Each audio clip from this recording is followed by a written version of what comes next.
आता 19 नंतरचा पुढचा काळ तसा सांगणं कितपत योग्य आहे, पण सांगितला गेला पाहिजे.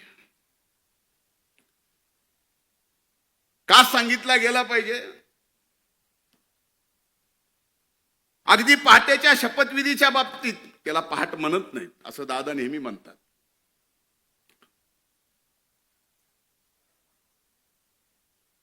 पण कदाचित त्याच्या शपथविधीच्या अगोदर साहेब आपण पण साक्षीदार आहे. मी दादांना विनंती केली होती, आज स्पष्टपणाने बोलतो, कधीही बोललो नाही, कारण इथं फक्त आणि फक्त राष्ट्रवादी काँग्रेस पक्षाचे दादांचे एकनिष्ठ सहकारी आहेत म्हणून मी हे बोलायची हिंमत ठेवतो. त्यावेळेस मी म्हणलं होतं दादांना, तटकरे साहेब आपण साक्षीदार असाल तर हो म्हणा, शपथ घेऊ नका. का म्हणलो होतो? काही गोष्टी कळाल्या होत्या, त्या नम्रपणे दादांच्या पायी माझं डोकं ठेवून जे तटकरे साहेबांनी बघितलं की म्हणलं दादा आपला घात होतोय. दादानी माझ्या डोक्यावर हात ठेवून म्हणले असला घातभीत काय होत नसतो, पण शेवटी व्हायचं ते झालंच. त्यावेळेसपासून आपल्या या दादांना विलन आणि खलनायक ठरवायचं षडयंत्र त्यावेळेसपासून चालू होतं. आज हे मी बोललो तर कुणाला कदाचित माहित नाही मधल्या काळात, पण ही वस्तुस्थिती आहे. वारंवार या महाराष्ट्रात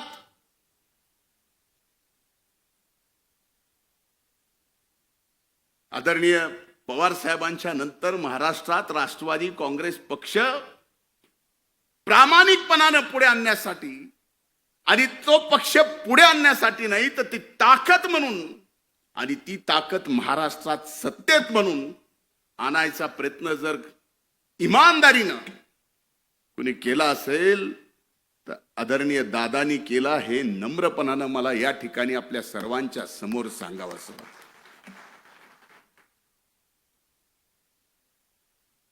आता पहाट होती त्यामुळे त्या शपथविधीला मला येता आलं नाही, कारण पहाटेचं आपलं तसं जमत नाही. पण घेणं एक ना घेणं दोन, शिक्षा मात्र मला झाली. ही मान्य करता का नाही? माग कुणी जरी हो म्हणत नसलं तर माग शेखर भाऊ हो म्हणतायत.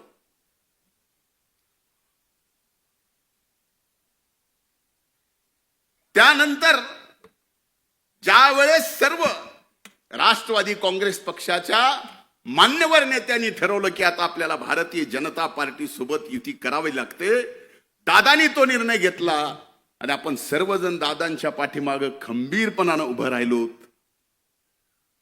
आणि आज खऱ्या अर्थानं अनेक वर्षापासून असा विश्वास एकट्या दादावर असता तर एकट्या राष्ट्रवादी काँग्रेस पक्षाने या महाराष्ट्रात सत्ता दादांच्या नेतृत्वाखाली आणली असती. पण वारंवार दादाच्या चांगल्या कामाला खलनायक ठरवायचं काम करण्यात आलं, त्याचमुळे हे घडलं नाही. लोकसभेची निवडणूक झाली.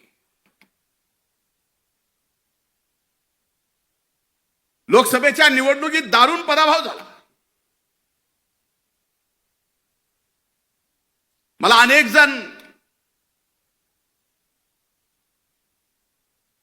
त्या राष्ट्रवादी पक्षाचे जुने जाणते नेते येऊन म्हणतात, तू कशाला रे लोकसभेला वहिनीच्या प्रचाराला आला? त्याच्यामुळं तुला आता बघ विधानसभेत काय होते. जे व्हायचंय ते होईल. मला पक्षाने सांगितलं जा तिथं सभा घे. सभा घेतल्यानंतर त्याचा परिणाम माझ्यावर काय होईल याचा विचार करणारा एवढ्या हलक्या काळजाचा मी राष्ट्रवादीचा दादाचा कार्यकर्ता नाही. आणि माझी विनंती आपल्याला, आपल्यापैकीही कुणी नाही नसणारच. पण हो, हे सगळं केल्यानंतर त्याची किंमत मोजावी लागते. मोजावी लागली तरी 72 त्याला कमीपणा लागला. त्याचा राग धरला. जो संकल्प काही जणांना पाडण्यासाठी मुश्रीफ साहेब आहेत, आदिती माया,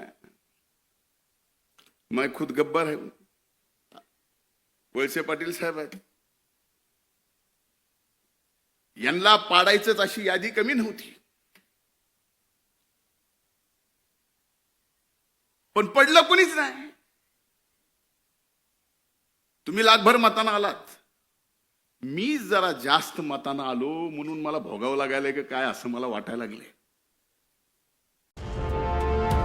मराठी माणसाचं आणि महाराष्ट्राच्या हक्काचं न्यूज चॅनल मराठी न्यूज 9.